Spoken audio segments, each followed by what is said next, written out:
వివరాలు చూద్దాం. ఏపీ ప్రభుత్వం అప్పు కోసం నానా అవస్థలు పడాల్సి వస్తోంది. గ్యారంటీ పెట్టి అప్పు తీసుకుందామని బ్యాంకర్ల దగ్గరకు వెళితే ఎలా తీరుస్తారన్న ప్రశ్నలే ఎదురవుతున్నాయి.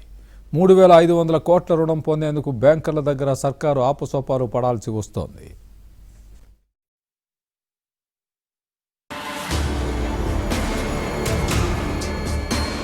ఏపీ ఆర్థిక పరిస్థితి దారుణంగా ఉంది. రోజువారీ ఖర్చులు, పథకాల అమలు, బిల్లుల చెల్లింపులు, జీతాలు, పెన్షన్లు ఇచ్చేందుకు అవస్థలు పడుతోంది. చేతిలో చిల్లి గవ్వలేని ఏపీ ప్రభుత్వం తాజాగా బ్యాంకులలో అప్పుల కోసం తెగ ప్రయత్నిస్తోంది. ఇటీవల కాలంలో రిజర్వ్ బ్యాంకు దగ్గర సెక్యూరిటీ బాండ్ల వేలం వేసి 4,000 కోట్ల రూపాయలు తెచ్చుకుంది. అయితే రిజర్వ్ బ్యాంకు ఆ మొత్తాన్ని ఓవర్ డ్రాఫ్ట్ ఉండటంతో జమ చేసుకుంది. దీంతో జీతాలు, పెన్షన్లకు డబ్బులు చెల్లించలేక ప్రభుత్వం ఇబ్బందులు పడింది. 2 రోజుల క్రితం అధిక వడ్డీకి సెక్యూరిటీ బాండ్లను వేలం వేసి 1,750 కోట్ల రూపాయలను ప్రభుత్వం సేకరించింది. పెండింగ్ లో ఉన్న జీతాలు, పెన్షన్లను చెల్లించింది. ఇక రోజువారీ ఖర్చులు, నవరత్నాలలో అనేక పథకాల అమలుకు నిధులు కావాల్సిన పరిస్థితి ఏర్పడింది. దీంతో అప్పు కోసం ఏపీ ప్రభుత్వం ఎస్బీఐ క్యాంప్స్ ఆధ్వర్యంలోని బ్యాంకుల కన్సార్టియంతో చర్చలు ప్రారంభించింది.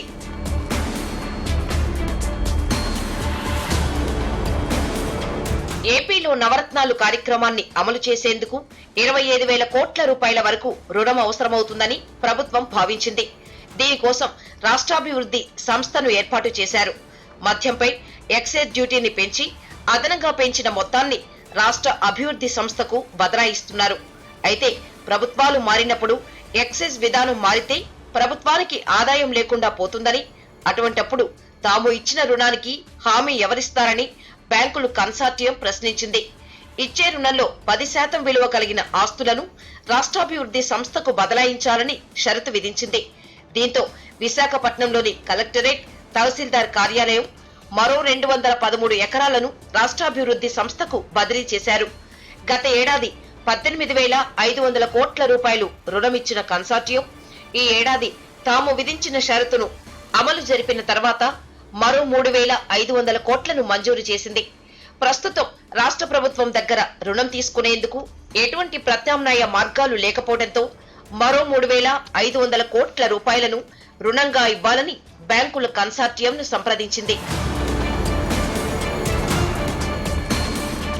సచివాలయంలో గత 3 రోజుల నుంచి ఆయా బ్యాంకుల కన్సార్టియం అధికారులతో చర్చలు జరుపుతున్నారు. తీసుకున్న రుణాన్ని తిరిగి చెల్లించే స్తోమత ప్రభుత్వానికి లేదని బ్యాంకుల కన్సార్టియం భావిస్తోంది. కేంద్రం కూడా పరిమితికి మించి 18,000 కోట్ల రూపాయల రుణాలను అదనంగా తీసుకున్నారని అభ్యంతరం వ్యక్తం చేసింది. కేంద్రం నుంచి వచ్చే నిధులు లేకపోవడంతో బ్యాంకుల కన్సార్టియం వెనుకంజ వేసింది. ప్రస్తుతం బ్యాంకుల కన్సార్టియంను ఒప్పించేందుకు ఆర్థిక శాఖ ఉన్నతాధికారులు ప్రయత్నాలు చేస్తున్నారు. రాష్ట్ర అభివృద్ధి సంస్థను ఏర్పాటు చేస్తే 25,000 కోట్ల రూపాయల రుణమిస్తామని హామీ ఇచ్చిన బ్యాంకులు తాజాగా 21,500 కోట్లు రుణంగా ఇచ్చి మిగతా రుణం ఇవ్వకపోతే ఎలా అంటున్నారు. 2 రోజులలో దీనిపై తమకు స్పష్టత ఇవ్వాలని ఆర్థిక శాఖ అధికారులు బ్యాంకు కన్సార్టియంకు సూచించారు. సచివాలయంలో అధికారులు చేస్తున్న ప్రయత్నాలు ఫలిస్తాయో లేదో మరో 2 రోజుల్లో తేలనుంది.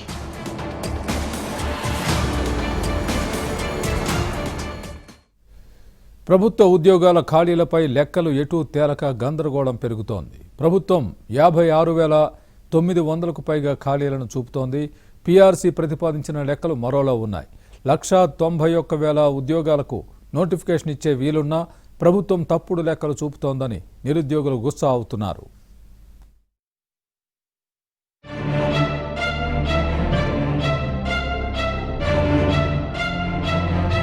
తెలంగాణలో ఉద్యోగుల భర్తీ ప్రక్రియ మరింత ఆలస్యమయ్యేలా కనిపిస్తోంది. ఆర్థిక శాఖ అందించిన నివేదికపై సంతృప్తిగా లేని కేబినెట్ మరో 5 రోజుల్లో పూర్తి స్థాయి వివరాలు సేకరించి ప్రభుత్వానికి అందించాలని సూచించింది. బుధవారం జరిగిన మంత్రివర్గ సమావేశంలో శాఖల వారీగా సేకరించిన ఖాళీల వివరాలను పరిశీలించారు. అయితే 28 ప్రభుత్వ శాఖల్లో 56,979 పోస్టులు ఖాళీగా ఉన్నట్లు ప్రభుత్వానికి నివేదిక అందింది. మొత్తం ఖాళీలను చూపించినట్లు సిఎస్ నివేదిక చెబుతోంది. క్షేత్రస్థాయిలో పరిస్థితి మరోలా ఉంది. పీఆర్సీ లెక్కల ప్రకారం 1,91,000 ప్రభుత్వ ఉద్యోగాలు ఖాళీగా ఉన్నట్లు తెలుస్తోంది. ఇదే అంశంపై నిరుద్యోగులు మండిపడుతున్నారు. ఏళ్ల నుంచి ఉద్యోగాల కోసం ఎదురుచూస్తే కొన్ని ఖాళీలు మాత్రమే చూపిస్తున్నారని ఆరోపిస్తున్నారు.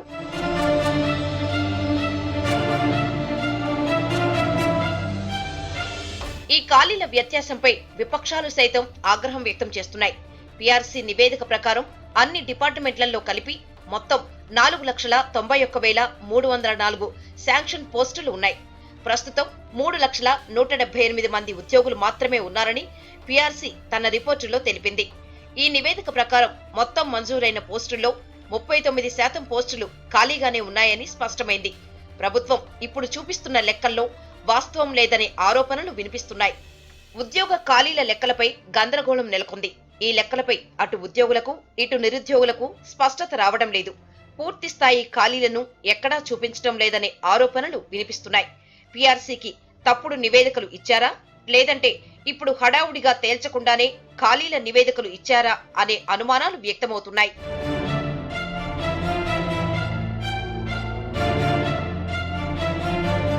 డైరెక్ట్ రిక్రూట్మెంట్ పోస్టులు 44,022 ఉన్నాయి. ఇన్స్టిట్యూషన్లో 12,957 ఉన్నాయి. మొత్తం 56,979 ఉద్యోగాలను భర్తీ చేసేందుకు అవకాశం ఉన్నట్లు సీఎం కేసీఆర్ కు సీఎస్ నివేదిక అందించారు. వీటిల్లో పోలీస్ శాఖలోనే ఎక్కువ ఖాళీలున్నట్లు నివేదికల్లో తెలిపారు. పోలీస్ శాఖలో 21,507 పోస్టులు భర్తీ చేయాల్సి ఉన్నట్లు నివేదించారు. అయితే మిగిలిన ఉద్యోగ ఖాళీలు ఎలా మాయమయ్యాయనేది నిరుద్యోగులు, విపక్షాల నుంచి వస్తున్న ప్రశ్న. కాంట్రాక్టు, అవుట్సోర్సింగ్ లెక్కలను చూపించారా లేదా అన్న అంశంపై క్లారిటీ లేదు. మొత్తానికి ఖాళీల్లో తేడాల వల్లే నోటిఫికేషన్లకు ఆలస్యమవుతోందని తెలుస్తోంది.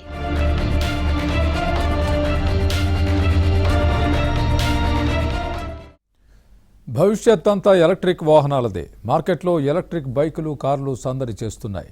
ప్రజా రవాణాలో కీలకంగా ఉన్న ఆటోలను ఎలక్ట్రిక్ ఆటోలుగా మారిస్తే పొల్యూషన్కు కొంతైనా చెక్ పడినట్లే. పాత ఆటోలకు కొత్త ఎలక్ట్రిక్ ఇంజిన్ అమరిస్తే మెరుగైన ఫలితాలు సాధించవచ్చని కొందరు నిరూపిస్తున్నారు. ఆటో వాలాల ఆదాయం పెంపుతో పాటు పొల్యూషన్ను కంట్రోల్ చేసే ఎలక్ట్రిక్ రెట్రో ఫిట్మెంట్ టెక్నాలజీ ఇప్పుడు ఆసక్తి రేపుతోంది.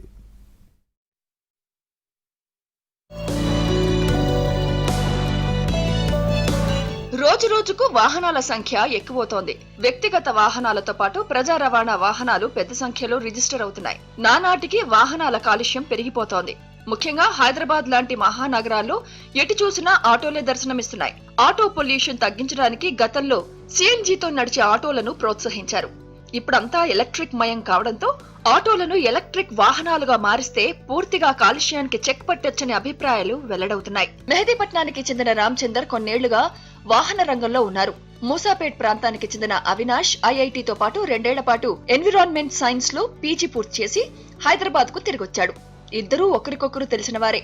రోడ్డుపై ఆటోలను చూసి పొల్యూషన్ కు చెక్ పట్టాలనే ఉద్దేశంతో ఇద్దరూ కలిసి ఎన్విరో స్మార్ట్ అనే సంస్థను స్థాపించారు. ఇప్పటికే లక్షల్లో ఉన్న పాత ఆటోలను తక్కువ ఖర్చుతో ఎలక్ట్రిక్ వాహనాలుగా మార్చాలనే ప్రక్రియకు శ్రీకారం చుట్టారు. ఎలక్ట్రిక్ రెట్రో ఫిట్మెంట్ పద్ధతిపై అధ్యయనం చేశారు. పాత ఆటోలకు కొత్త ఎలక్ట్రిక్ ఇంజిన్ ను అమర్చే టెక్నాలజీకి రూపకల్పన చేశారు.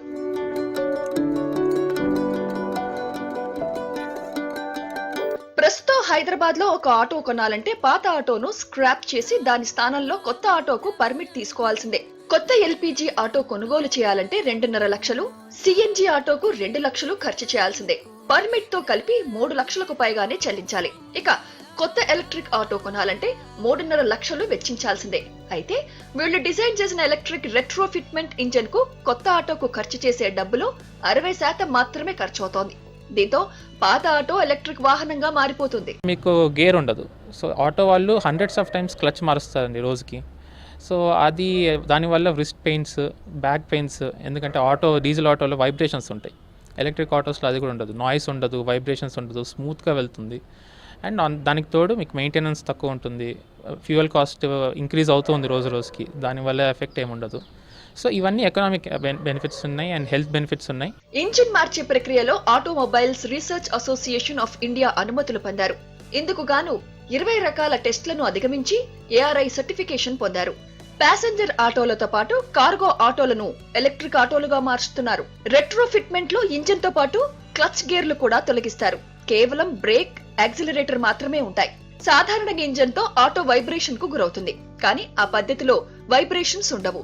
దీనివల్ల డ్రైవర్లకు నడుము నొప్పులు, కాళ్ల కీళ్ల నొప్పుల నుంచి ఉపశమనం లభిస్తుంది. డ్రైవర్స్ దీనికి ముందు బండి నడిపించాలంటే చాలా బాధపడేవాళ్ళండి. అంటే నువ్వు తీసుకెళ్తావా, నేను తీసుకెళ్తావా అని వాళ్ళు ఆర్గ్యూ చేసుకునేవాళ్ళు. ఇప్పుడు నేను వెళ్తాను అని చెప్పి ముందుకు వస్తున్నారు. ఏంటంటే వాళ్ళకి ఎలా ఉందంటే ఒక చిన్న లూనా నడిపినంత ఫీలింగ్ ఉందండి. అంత పెద్ద బండి విత్ లోడ్ నడిపిస్తే ఇది మన రెట్రోఫిట్మెంట్ ఒక స్పెషాలిటీ. సాధారణంగా కిలోమీటర్ డీజిల్ ఆటో ప్రయాణానికి ఆటో వాలాలకు 6 రూపాయలు ఖర్చవుతుంది. కానీ ఈ కొత్త ఎలక్ట్రిక్ ఇంజన్ తో కేవలం 50 పైసలకే కిలోమీటర్ దూరం ప్రయాణం చేయవచ్చు. ఇందుకు గాను లిథియం అయాన్ 100 AH బ్యాటరీలను వినియోగిస్తున్నారు. ఒక్కసారి బ్యాటరీ ఛార్జ్ చేస్తే చాలు. నలుగురు ప్రయాణించే ఆటో 85 నుంచి 100 కిలోమీటర్ల మైలేజీ ఇస్తోందంటున్నారు తయారీదారులు. అంటే 30 రూపాయల్లో దాదాపు 100 కిలోమీటర్లు ప్రయాణం చేయొచ్చన్నమాట. అదే రీతిలో కార్గో ఆటో సైతం 550 కేజీల బరువు లాగుతోంది.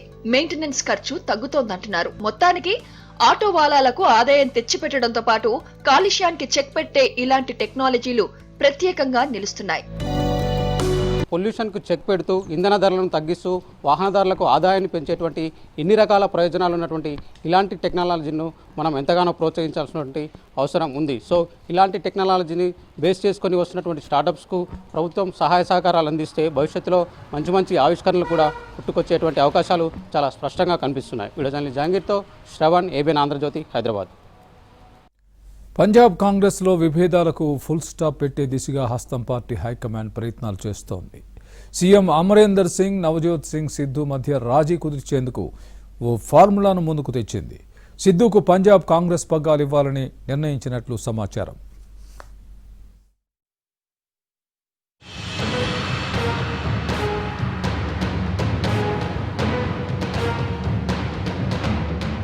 పంజాబ్ రాష్ట్రంలో వచ్చే ఏడాది అసెంబ్లీ ఎన్నికలు జరగబోతున్నాయి.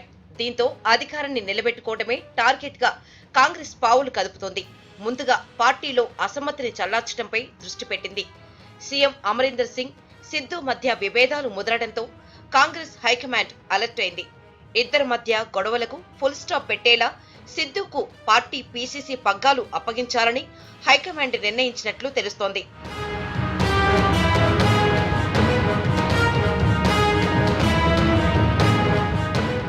చాలా కాలంగా అమరీందర్ సింగ్, సిద్ధు బస్తీమే సవాల్ అనుకుంటున్నారు. అమరీందర్ సింగ్ పై ఓపెన్ గానే సిద్ధు విమర్శల బౌన్సర్లు కురిపించారు. అవినీతి ఆరోపణలను గుప్పించారు. మంత్రివర్గం నుంచి 2 ఏళ్ల కిందటే సిద్ధు వైదొలిగినప్పటి నుంచే విభేదాలు ఉన్నాయని టాక్. దీంతో వివాదాలు ముదరకుండా కాంగ్రెస్ హైకమాండ్ రాజీ సూత్రాన్ని తెరపైకి తెచ్చింది. నవజోత్ సింగ్, సిద్ధుకి పీసీసీ పగ్గాలు అప్పగించి దళిత సామాజిక వర్గం నుంచి ఒకరు, హిందువుల నుంచి ఒకరికి వర్కింగ్ ప్రెసిడెంట్లుగా అవకాశం కల్పిస్తారని సమాచారం.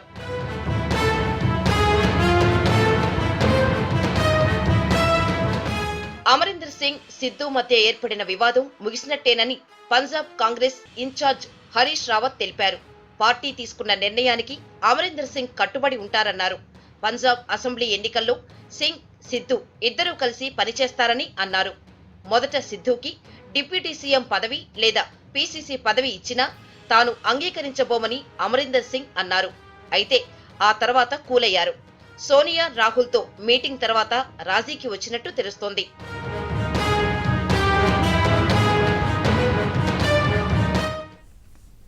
బోర్డర్లో చైనా తీరు మారడం లేదు. వక్రబుద్ధిని చూపుతూనే ఉంది. కుట్రలకు తెర లేపుతూనే ఉంది. వాస్తవాధీన రేఖ సమీపంలో భారీగా శాశ్వత నిర్మాణాలు చేపడుతోంది.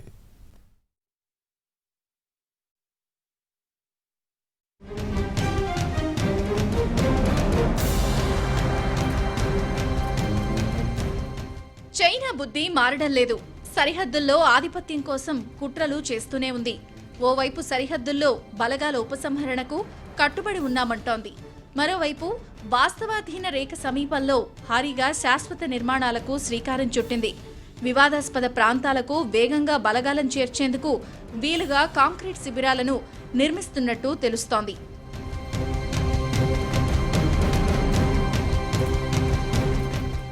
ఉత్తర సిక్కిం నకుల ప్రాంతంలో వాస్తవాధీన రేఖకు సమీపంలో చైనా కాంక్రీట్ నిర్మాణాలు చేపట్టింది.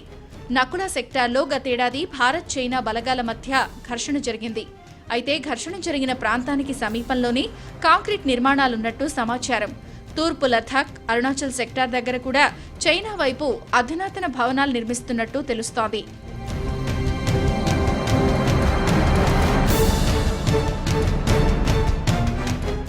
చలికాలంలో తూర్పు లద్దాఖ్లో వాతావరణ పరిస్థితులు కఠినంగా ఉంటాయి. దీంతో చలికాలంలో చైనా తమ బలగాలను విడతల వారీగా మార్చాల్సి వస్తోంది. అందుకే బలగాలకు ఇబ్బంది లేకుండా డ్రాగన్ నిర్మాణాలు చేస్తోంది. బోర్డర్లో బలగాలను ఎక్కువ కాలం మోహరించాలన్న డ్రాగన్ ఉద్దేశం బయటపడిందని విశ్లేషకులు చెబుతున్నారు. సరిహద్దులకు వచ్చే రోడ్లను కూడా చైనా ఆధునీకరించింది. సరిహద్దుల్లో మౌలిక సదుపాయాలు పెంచుకుంటోంది. కిడ్నీలు అమ్మి ఆ దంపతులు అప్పులు తీర్చాలనుకున్నారు. కిడ్నీలు కొనేవారి కోసం ఆన్లైన్లో వెతికారు. అయితే సైబర్ మోసగాళ్లు ఆ దంపతుల్ని బురిడీ కొట్టించారు. దొరికిన కాడికి దోచుకున్నారు.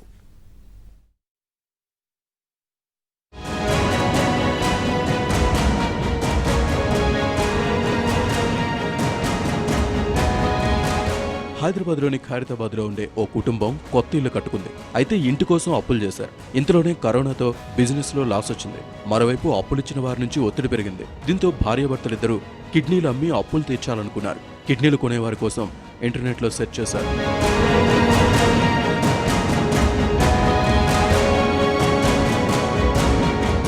కిడ్నీఢిల్లీ.com వెబ్సైట్లో 1,20,00,000కు కిడ్నీ కొనుగోలు చేస్తామని సైబర్ కేటుగాళ్లు నమ్మించారు.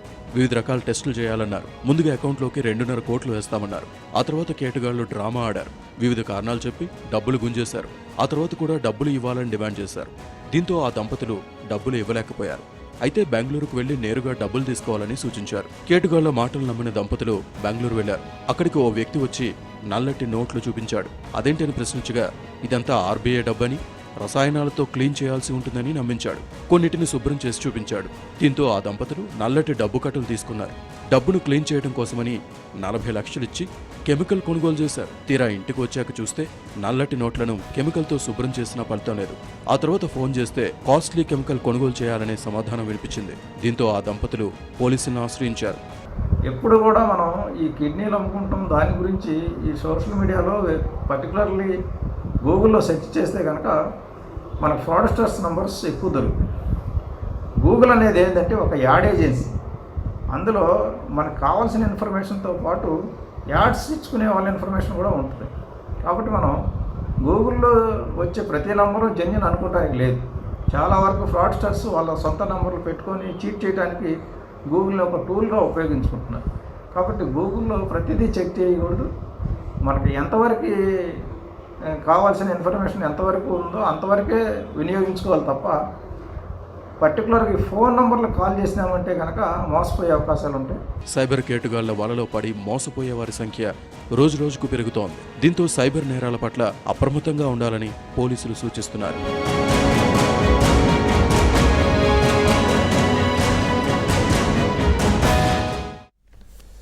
తెలుగు స్టార్స్ రేంజ్ మారిపోతోంది. ఒక్కొక్కరుగా ముంబైకి మకా మార్చేస్తున్నారు. ప్రభాస్ నుంచి రష్మిక వరకు బాలీవుడ్తో బాండింగ్ను పెంచుకుంటున్నారు.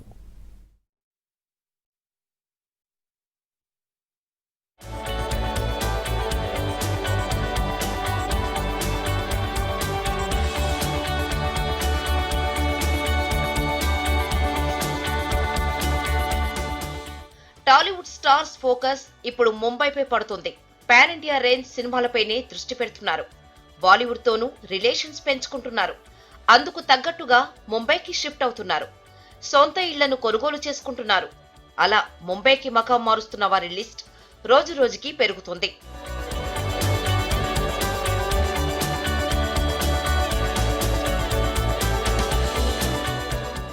పాన్ ఇండియా సినిమాలతో హీరోయిన్ రష్మిక బిజీ అయింది. సినిమాల కోసం వివిధ నగరాలను చుట్టేస్తుంది. ఇప్పుడు ముంబైలో ఓ సొంత ఇంటిని కొనుగోలు చేసింది. టేస్ట్కు తగినట్టుగా ఇంటీరియర్ను డిజైన్ చేయించింది.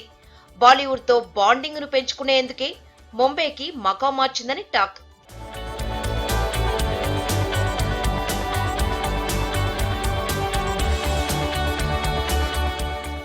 బాహుబలితో ప్రభాస్ రేంజ్ మారిపోయింది. పాన్ ఇండియా స్టార్ అయిపోయాడు. క్రేజీ ప్రాజెక్ట్స్ తో బిజీగా ఉన్నాడు. ప్రభాస్ ఆల్రెడీ ముంబైలో టెంపరరీగా ఓ ఫ్లాట్ ను తీసుకున్నాడు. కార్పొరేట్ హంగులతో కార్యాలయాన్ని ఏర్పాటు చేసుకున్నాడు. ముంబైలో ప్రత్యేకంగా ప్రభాస్ కు ఓ పిఆర్ఓ టీం కూడా ఉంది.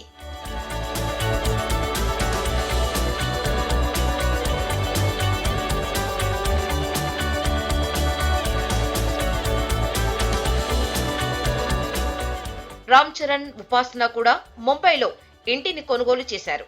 చెర్రీ, ఉపాసన తరచూ ముంబై, హైదరాబాద్ మధ్య చక్కర్లు కొడుతున్నారు. పాన్ ఇండియా సినిమాలకు సంబంధించి చరణ్, బిజినెస్ వ్యవహారాలకు సంబంధించి ఉపాసన ముంబైకి వెళ్లాల్సి వస్తుంది. దీంతో ముంబైలో చెర్రీ జోడీ ఓ ఇంటిని కొనుగోలు చేసింది.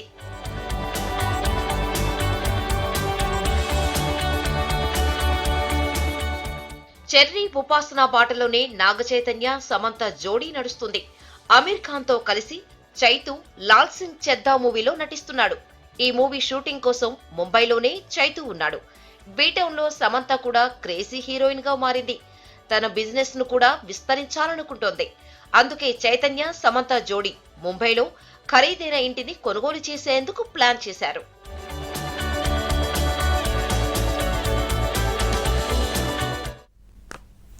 తెల్లటి గడ్డం, కోర మీసాలు, తలైవా లుక్లో ధోని స్పెషల్గా నిలుస్తున్నాడు.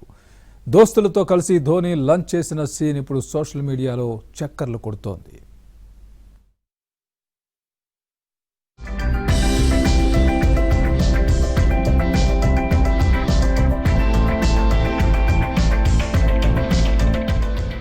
ధోని రిటైర్ అయినా క్రేజ్ తగ్గలేదు.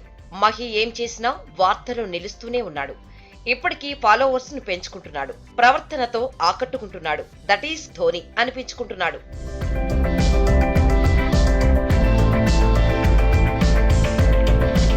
అంతర్జాతీయ క్రికెట్ లో ఎన్నో రికార్డులు సెట్ చేసినా తాను రామ్జీ బాయ్నే అంటాడు ధోని. అందుకు తగ్గట్టుగానే ఉంటాడు. టైం దొరికితే చాలు స్నేహితులతో కలిసి హంగామా చేస్తాడు. వేడుకల్లోనూ పాల్గొంటాడు. తాజాగా రాంచీలో తన స్నేహితులను ధోని కలిశాడు. కార్ గ్యారేజ్ లో భోజనం చేస్తూ టైం పాస్ చేశాడు. గ్యారేజ్ లో ఉండే బల్లపైనే భోజనం పెట్టుకుని మాట్లాడుకుంటూ తిన్నాడు. ఈ ఫోటో సోషల్ మీడియాలో స్పెషల్ గా మారిపోయింది.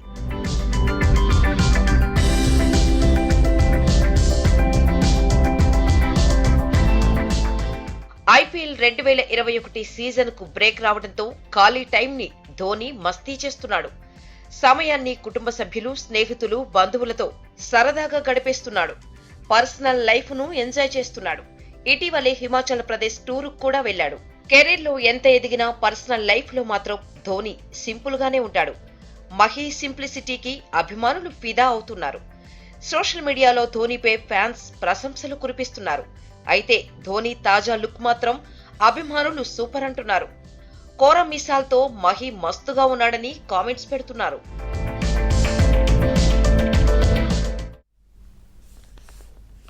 గాంధీనగర్ రైల్వే స్టేషన్ ఇప్పుడు సంథింగ్ స్పెషల్గా మారింది. సోషల్ మీడియాలోనూ ఈ రైల్వే స్టేషన్ గురించి చర్చ జరుగుతోంది. ఇంతకీ గాంధీనగర్ రైల్వే స్టేషన్ స్పెషాలిటీ ఏంటి?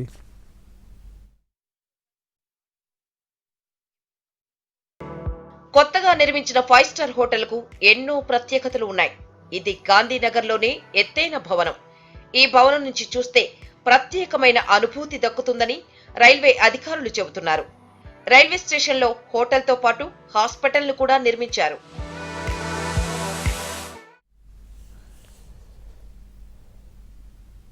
అల్లు అర్జున్ గారాలపట్టి అర్హ వెండితెరపై సందడి చేయబోతోంది. శాకుంతలం సినిమాలో ఓ పాత్రలో కనిపించబోతోంది. యువరాజు భరతుడి పాత్రలో కనువిందు చేయనుంది.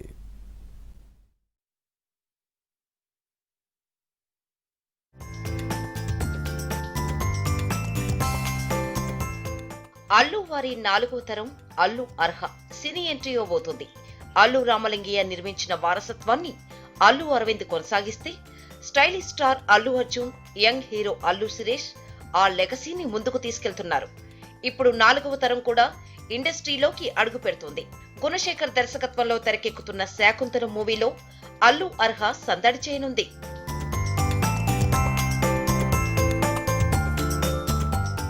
శాకుంతలం చిత్రంతో అల్లు అర్హ యాక్టింగ్ డెబ్యూ చేస్తుంది. ఆల్రెడీ సెట్స్ లో జాయిన్ అయింది. అర్హ పాల్గొనే సన్నివేశాల చిత్రీకరణ 10 రోజుల్లో పూర్తి చేయడానికి సన్నాహాలు చేస్తున్నారు. సోషల్ మీడియాలో అల్లు వారి పిల్లలు అయాన్, అర్హకు ఉండే ఫాలోయింగ్ అంతా ఇంతా కాదు. ముఖ్యంగా అర్హ తన ముద్దు ముద్దు మాటలతో అల్లరి చేష్టలతో నెటిజన్స్ ని అనేకసార్లు ఆకట్టుకుంది.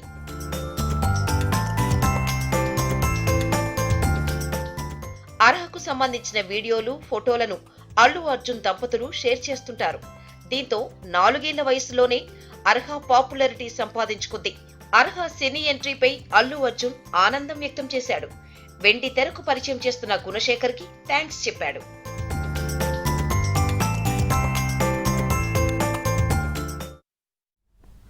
ఇవి ఈ బులెటిన్ విశేషాలు. చూస్తూనే ఉండండి ABN.